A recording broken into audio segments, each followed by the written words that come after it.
Demi menjaga ketahanan pangan serta meningkatkan pengetahuan masyarakat, Kodim 0104 Aceh Timur menggelar kegiatan penyuluhan pertanian di Kampung Sukajadi Kebun Ireng, Kecamatan Langsa Lama, Kota Langsa.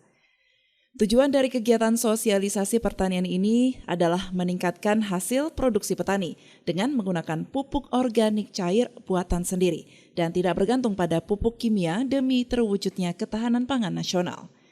Dandim 0104 Aceh Timur, Letkol Infanteri Tri Purwanto menyampaikan bahwa penyuluhan ini diadakan sebagai salah satu upaya untuk memecahkan masalah masyarakat dalam meniti usaha pertanian yang diharapkan mampu meningkatkan taraf hidup masyarakat.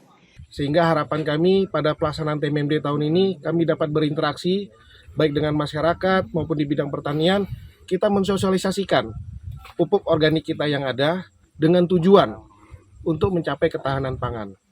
Sehingga kita bertukar pikiran di sini termasuk juga dengan di lokasi lahan ini. Dapat kita lihat di lokasi lahan ini tanah cadas, tetapi dari satu masyarakat kita di sini bisa membuat tanah cadas ini untuk subur, untuk ditanam beberapa tanaman-tanaman produktif seperti durian, cempedak, dan lain sebagainya. Sementara itu, Sekdes Gampung Sukajadi Kebun Ireng Muhammad Nasir menyampaikan melalui kegiatan penyuluhan ini, diharapkan pendapatan warga Gampung Sukajadi Kebun Ireng dapat semakin meningkat ke depannya, sehingga dalam meniti usaha tersebut bisa sukses dan menghasilkan produk pertanian yang lebih baik dan memadai. Mudah-mudahan dengan adanya inovasi penemuan pupuk organik yang berasal dari limbah-limbah rumah tangga yang ada di sekitar kita, yang mudah kita dapatkan ini dapat membantu masyarakat untuk meningkatkan hasil produksi pertaniannya. Mengingat pupuk organik yang ada di pupuk kimia yang ada di pasaran saat ini harganya sangat tinggi dan juga sangat sulit untuk kita dapatkan.